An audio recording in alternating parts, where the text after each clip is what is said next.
Hello students, welcome all of you in the maths class once again. आज हम start करेंगे exercise 8.2। But 8.2 start करने से पहले हम उसके टॉपिक हैं कुछ जो वो उनको अच्छी तरह समझते हैं, और फिर जब वो टॉपिक क्लियर हो जाएंगे तो उसके बाद हम एक्सरसाइज को स्टार्ट करेंगे। तो यहाँ पर हम कौन कौन से टॉपिक को ले रहे हैं, सबसे पहले देखते हैं। नंबर 1 है प्रॉफिट एंड लॉस, नंबर 2 है डिस्काउंट, नंबर 3 है sale tax, VAT and GST.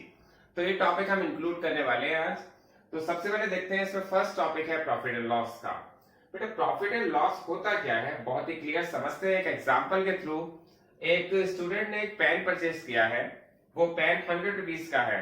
तो 100 रुपीज का जो पेन परचेज किया है, जब किसी चीज को परचेज करते हैं तो इसका मतलब वो उसकी कॉस्ट प्राइस होती है। इसका मतलब इस पेन की कॉस्ट प्राइस कितनी है, 100 रुपीज। और उस स्टूडेंट ने वो पेन नेक्स्ट किसी पर्सन को सेल कर दिया है, वो 120 रुपए में कर दिया है। इट मीन्स 100 रुपीज का पेन परचेज किया और 120 रुपीज में सेल कर दिया। ये आपको क्लियर हो रहा है कि जो पेन परचेज किया है उसको हम सीपी कहते हैं, और जो सेल कर दिया उसको हम एसपी कहते हैं। इट मींस पेन की सीपी 100 है और एसपी 120 है। इस केस में जिसकी हम बात कर रहे हैं, इसमें एसपी सीपी से ग्रेटर है। आपको बहुत क्लियर पता चल रहा है, 120 is greater then 100। It means SP CP से ग्रेटर है। तो इस केस में उसको प्रॉफिट हुआ होगा या लॉस हुआ होगा, ये आपको बहुत ही क्लियर हो गया होगा। डेफिनेटली प्रॉफिट हुआ होगा क्योंकि एसपी ग्रेटर है सीपी से। तो यहां पर जब प्रॉफिट फाइंड करते हैं तो एसपी में से सीपी को माइनस करते हैं। इट मींस अगर मैं 120 में से 100 को माइनस करता हूं तो आपके पास आ जाता है 20 रुपीज। 20 रुपीज का प्रॉफिट हुआ है। तो हमारे पास फर्स्ट फॉर्मूला यहीं से आया है, when SP is greater than CP then profit is equal to SP minus CP. ये बहुत ही क्लियर हो जाना चाहिए आपको, क्योंकि जब एसपी ग्रेटर होता है सीपी से, सेलिंग प्राइस ज्यादा होती है कॉस्ट प्राइस से, तो प्रॉफिट होता है। और उस केस में हम प्रॉफिट फाइंड करने के लिए एसपी में से सीपी को माइनस कर देते हैं। एक और एग्जांपल मैंने लिया है एक ज्योमेट्री बॉक्स का। एक स्टूडेंट ने एक ज्योमेट्री बॉक्स परचेज किया है, वो ज्योमेट्री बॉक्स 100 रुपीज का है। इट मींस उसकी कॉस्ट 100 रुपीज थी और उसे किसी रीजन से उस ज्योमेट्री बॉक्स को 80 रुपीज में सेल करना पड़ा है। तो इट मींस ज्योमेट्री बॉक्स जो उसने 100 रुपीज का परचेज किया है, वो किसी रीजन से उसने 80 रुपीज का सेल किया है। तो इस केस में सीपी ग्रेटर है एसपी से। सीपी जब एसपी से ग्रेटर हो जाती है तो लॉस होता है, और लॉस के केस में हम क्या करते हैं, लॉस के केस में हम सीपी में से एसपी माइनस करते हैं। इट मींस सीपी 100 है, 100 में से 80 माइनस किया है, तो हमारे पास ₹20 का यहाँ पर लॉस हुआ है। तो हमारे पास दूसरा जो फॉर्मूला बना है, when CP is greater than SP, then we can say that loss is happened। और लॉस कितना हुआ है, लॉस फाइंड करने के लिए हम क्या करते हैं, सीपी में से एसपी को माइनस कर देते हैं। तो ये फर्स्ट और सेकंड जो फॉर्मूले हैं बहुत ही क्लियर हो जाने चाहिए, बेसिक फॉर्मूले हैं जो आप स्टार्टिंग से पढ़ते आ रहे हैं। नेक्स्ट देखते हैं प्रॉफिट परसेंट फाइंड करने के लिए क्या करना पड़ता है। प्रॉफिट परसेंट फाइंड करने के लिए आपको क्या करना पड़ेगा, आपको प्रॉफिट जितना हुआ है किसी भी आर्टिकल पर, तो प्रॉफिट आप ऊपर रखते हैं, नीचे सीपी रखते हैं और मल्टीप्लाई कर देते हैं 100 से। इसी तरह से अगर हमें लॉस परसेंट फाइंड करना है, तो लॉस परसेंट फाइंड करने के लिए हम लॉस ऊपर रखते हैं, अपॉन में सीपी रखते हैं, मल्टीप्लाई कर देते हैं 100 से। तो इट मींस हमें बहुत ही क्लियर है, जब भी हम प्रॉफिट परसेंट फाइंड कर रहे हैं या लॉस परसेंट फाइंड कर रहे हैं तो हमें सीपी पता होनी चाहिए। अगर इन केस में हमें सीपी पता नहीं होती तो हम उसको लेट कर लेते हैं। अब देखते हैं हमारे पास नेक्स्ट जो फॉर्मूला है, अगर आपके पास प्रॉफिट हो रहा है किसी केस में तो एसपी फाइंड करना हो तो क्या करेंगे। हमारे पास प्रॉफिट के केस में एसपी फाइंड करने का जो फॉर्मूला है बहुत ही क्लियर है, 100 plus profit percent upon 100 into CP. ये फॉर्मूले अगर हम अप्लाई कर देते हैं इस फॉर्मूले को, तो हम एसपी को फाइंड कर सकते हैं। मैंने क्या बताया, 100 plus profit percent upon 100 into CP. बहुत ही सिंपल फॉर्मूला है, ये 7th क्लास में भी आया था। और अगर हमारा लॉस हो रहा है अगर हमें, तो हमारे पास फॉर्मूला है 100 minus loss percent upon 100 into CP. तो बहुत ही क्लियर है, ये फॉर्मूले में कोई कंफ्यूजन नहीं होना चाहिए, क्योंकि प्रॉफिट हो रहा है तो प्लस करते हैं और लॉस हो रहा है तो 100 में से लॉस को माइनस कर देते हैं, लॉस परसेंट को माइनस कर देते हैं। तो ये हमारे पास एसपी फाइंड करने के दो फॉर्मूले आ गए हैं।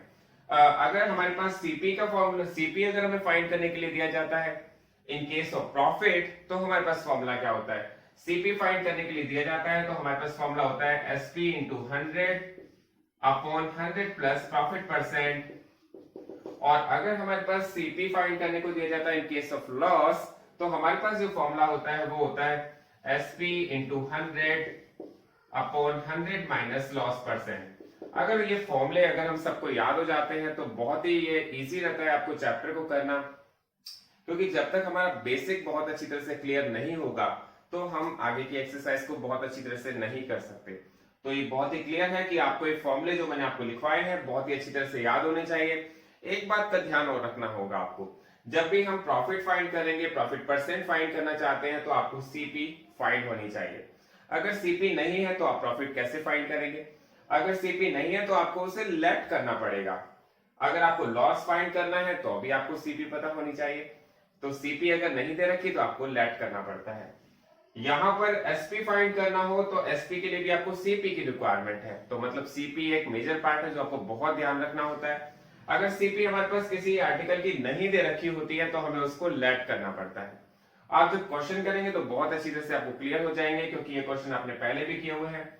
जब आपको एसपी फाइंड करनी हो लॉस के केस में तो भी आपको सीपी की रिक्वायरमेंट होती है। मतलब सीपी की रिक्वायरमेंट हमें हर जगह होती है, और सीपी अगर कहीं किसी केस में नहीं होती है तो आपको उसे लेट करना पड़ता है। ये आपको बहुत ज्यादा ध्यान रखने वाली बात है। अगर आप इन बातों को समझ रहे हैं जो मैंने आपको बताया है, फॉर्मूले आपको याद है, तो फिर ये एक्सरसाइज आपको बहुत इजी लगने वाली है। चलिए देखते हैं, हम एक्सरसाइज में स्टार्ट करेंगे, लेकिन उससे पहले हम देखेंगे हमारे पास कुछ और टॉपिक है डिस्काउंट के, और जो सेल टैक्स लगता है, सेल टैक्स लगता है, जीएसटी वैट जो अप्लाई होता है वो किस पर अप्लाई होता है। अब देखते हैं हमारा नेक्स्ट टॉपिक है डिस्काउंट। जब हम डिस्काउंट की बात करते हैं तो डिस्काउंट तो बहुत ही यूजुअली वर्ड है जो आप अक्सर यूज करते हैं। जैसे मार्केट जाते हैं, मार्केट में सपोज एक जीन्स है और उस पर 800 रुपीज मार्क्ड है, और अगर हम शॉपकीपर से पूछें इस पे आप कितना डिस्काउंट देंगे, तो जनरली शॉपकीपर बोलते हैं 10%, 20% जो भी उनका डिस्काउंट होता है तो वो बोलते हैं। तो वो 10 या 20% जो डिस्काउंट करते हैं वो किस पर करते हैं? जो 10 और 20% जो डिस्काउंट करते हैं वो मार्क प्राइस पे करते हैं। तो इसका मतलब मार्क प्राइस को हम एमपी भी कहते हैं,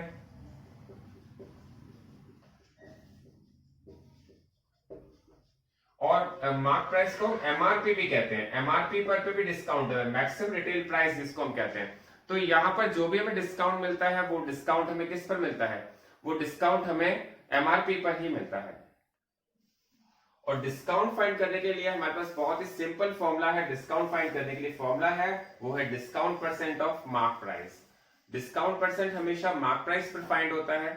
मैंने आपको एक एग्जांपल दिया है, 800 रुपीज आपने एक जीन्स परचेज की है और उसकी मार्क प्राइस है 800 रुपीज, और एक शॉपकीपर ने जो आपको डिस्काउंट दिया है वो दिया है 20% का। तो डिस्काउंट आपके पास है 20% का डिस्काउंट परसेंट। तो आप डिस्काउंट कैसे फाइंड करेंगे? डिस्काउंट फाइंड करने के लिए आपको क्या करना पड़ता है? डिस्काउंट फाइंड करने के लिए आपको फॉर्मूला लगाना पड़ेगा डिस्काउंट परसेंट ऑफ एमआरपी या एमपी, दोनों ही सेम मीनिंग है। तो यहां पर मैंने आपको बताया 20% का डिस्काउंट है, तो 20% ऑफ 800। तो 20% ऑफ 800 आप कैसे फाइंड करेंगे? 20% को आपको, अगर आप परसेंट का साइन हटाएंगे तो आप अपॉन में क्या लगाते हैं? 100, ऑफ के प्लेस पे लगाते हैं मल्टीप्लाई, और यहां पर आप इसको कट करेंगे तो आपके पास आ जाएगा 160 रुपीज। तो वो शॉपकीपर ने जो 20% का डिस्काउंट दिया है, तो डिस्काउंट आपको किस पर मिला है? मार्क प्राइस पर। तो ये बात हमेशा ध्यान रखनी पड़ेगी कि जब भी हमारे पास मार्क प्राइस दिया होता है हम डिस्काउंट हमेशा मार्क प्राइस पे ही फाइंड करते हैं। और सेलिंग प्राइस फाइंड करने के लिए मतलब वो जो शॉपकीपर है उसने उसको सेल कितने में किया, तो सेलिंग प्राइस फाइंड करने के लिए हमें क्या करना पड़ता है? मार्क प्राइस में से डिस्काउंट माइनस करना पड़ता है। मतलब कि आपके पास जो जीन्स आपने परचेज की, सपोज मैंने एक एग्जांपल के थ्रू बताया कि आपने जीन्स परचेज की है जिस पर मार्क प्राइस 800 है और आपको उस पर 160 का डिस्काउंट मिल रहा है, तो आप उसको कितने अमाउंट पे करके आए हैं? तो अमाउंट पे करके आए शॉपकीपर को, वो कितना हो जाएगा? 800 टोटल था, 160 का डिस्काउंट मिल गया, तो आप इसमें से माइनस करेंगे तो आपके पास आ जाएगा 640 रुपीज। तो 640 रुपीज किस तरह से आया? आपने सबसे पहले डिस्काउंट फाइंड किया, फिर सेलिंग प्राइस निकालने के लिए आपने क्या किया? मार्क प्राइस में से डिस्काउंट को माइनस कर दिया। तो ये बहुत ही इजी है, आप समझ गए होंगे इसको कैसे करते हैं। नेक्स्ट हमारे पास है sale tax, VAT and GST. और जब भी हम कभी गवर्नमेंट जो ये टैक्स लगाती है, सेल टैक्स लगाती हैं, वैट लगाती हैं और अब जीएसटी लगता है। तो जो भी ये सेल टैक्स, वैट या जीएसटी लगता है ये हमेशा सेलिंग प्राइस पर लगता है। तो ये बात बहुत ही क्लियर हो जानी चाहिए और ये जब मैं क्वेश्चन कराऊंगा तो मैं आपको बताऊंगा कि हम सेल टैक्स, वैट और जीएसटी को किस तरह से फाइंड करते हैं। अब स्टार्ट करते हैं एक्सरसाइज 8.2। 8.2 का क्वेश्चन नंबर फर्स्ट देखते हैं। क्वेश्चन नंबर फर्स्ट में आपको कहा गया है a man got a 10% increase in his salary if his new salary is rupees 1,54,000 find his original salary. आपसे इसमें कहा गया है एक पर्सन है, उसको 10% का सैलरी इंक्रीमेंट मिला है और अब उसकी नई सैलरी जो हो गई है वो 1,54,000 हो गई है। तो उसकी ओरिजिनल सैलरी बताइए। देखिए आपको एक बात बहुत अच्छी तरह से समझनी पड़ेगी कि जो इंक्रीमेंट मिला है, सैलरी का इंक्रीमेंट मिला है 10% का, वो सैलरी का इंक्रीमेंट किस पर मिला है? वो उसकी ओरिजिनल सैलरी पर मिला है और ओरिजिनल सैलरी हमें पता नहीं है। तो हमारे पास यहाँ पर न्यू सैलरी दी गई है 1,54,000 हो गई है इंक्रीमेंट होने के बाद, लेकिन हमारे पास ओरिजिनल सैलरी नहीं है। तो जब ओरिजिनल सैलरी नहीं है तो हमें उस सैलरी को लेट करना पड़ेगा। तो हमने कहा let the original salary be x. अब देखिए यहां पर इंक्रीमेंट हुआ है 10% का, तो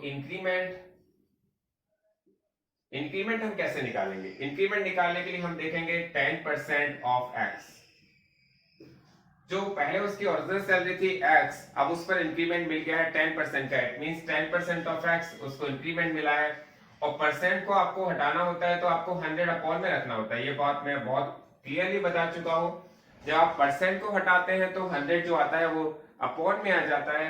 ऑफ के प्लेस पर आप मल्टीप्लाई कर सकते हैं, 0 से 0 कट करेंगे तो आप इसे लिख सकते हैं x अपॉन 10। यहां पर जो इंक्रीमेंट हुआ है सैलरी में वो हुआ है x अपॉन 10, लेकिन आपको अब नई सैलरी दी गई है तो इसमें इट मींस मैं आप यहां पे लिख सकता हूं अकॉर्डिंग टू द सम। ये मैं इसको लिखूंगा x plus x upon 10 is equal to 1,54,000। ये आपको बहुत अच्छी तरह समझना है जो मैं आपको बता रहा हूं। देखिए ये x क्या है? ये x है उसकी ओरिजिनल सैलरी और ये x अपॉन 10 क्या है? इंक्रीमेंट। तो ये क्या है? New salary. देखिए बहुत ही क्लियर है, मैंने आपको बताया ओरिजिनल सैलरी को हमने x लेट किया है और इंक्रीमेंट हुआ है 10% का, तो 10% ऑफ x फाइंड किया तो 10 अपॉन 100 इंटू एक्स, ये आ गया x अपॉन 10। अब हम देखते हैं according to the sum question में क्या कहा गया। क्वेश्चन में कहा गया जो उसकी नई सैलरी है। अब जो नई सैलरी होगी वो किस किस से मिलकर बनी होगी? उसकी ओरिजिनल सैलरी से और उसके इंक्रीमेंट से। तो original salary plus increment is equal to new salary. तो जब हम इसको ऐड करेंगे तो आपको पता होगा कि इसको ऐड कैसे करेंगे। x अपॉन 1, इसके अपॉन में हमने 1 रख लिया।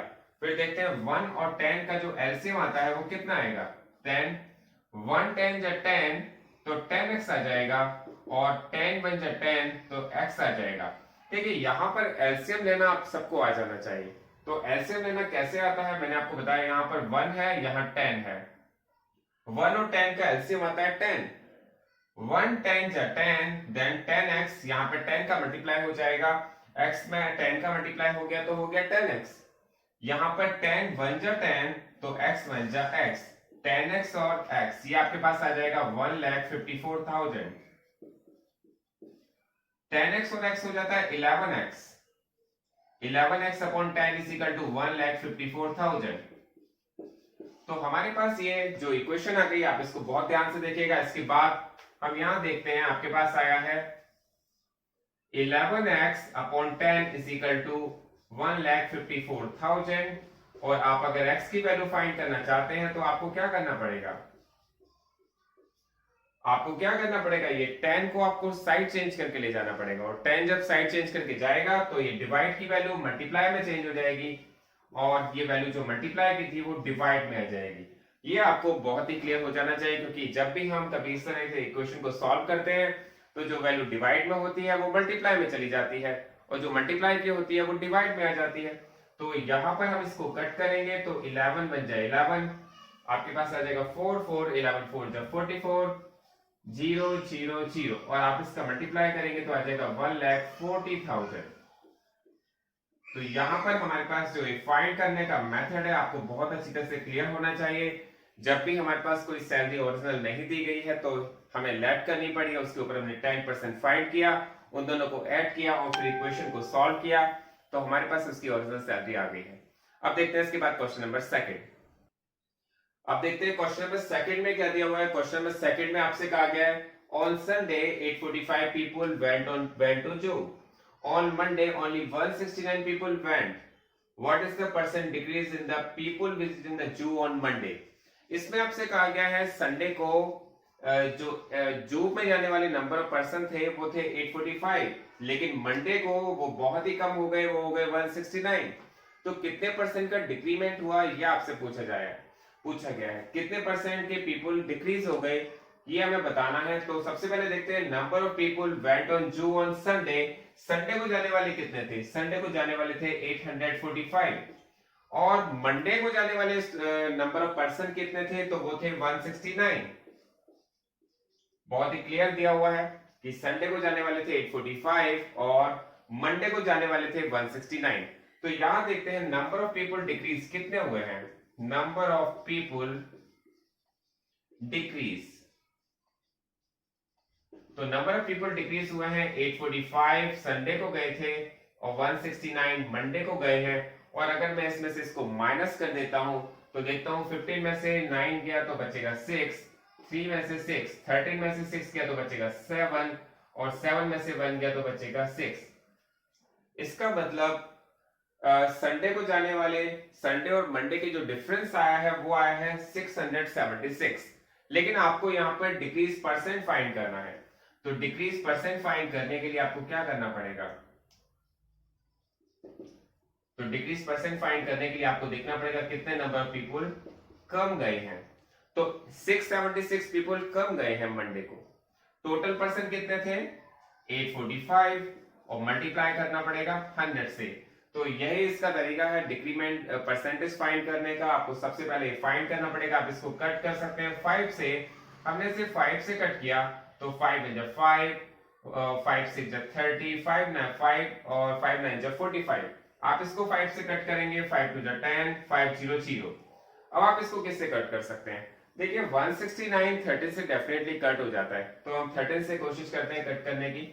13 1 = 13 एंड 13 3 = 39। फिर इसे 13 से कट करने की कोशिश करते हैं तो 13 5 = 65 एंड 13 5 = 65। आप देखेंगे 2 और 6 बच गया तो 13 2 कितना हो गया? 26। ये भी 13 से कट गया। अब देखा 13 और 52 एक ही टेबल में आते हैं। 13 बन जाए 13, 13 4 = 52, 24 = 80। तो ये आ गया है 80%। तो यहाँ पर जो मंडे को जू में जाने वाले पर्सन में डिक्रीमेंट आया है वो कितना आया है? 80%।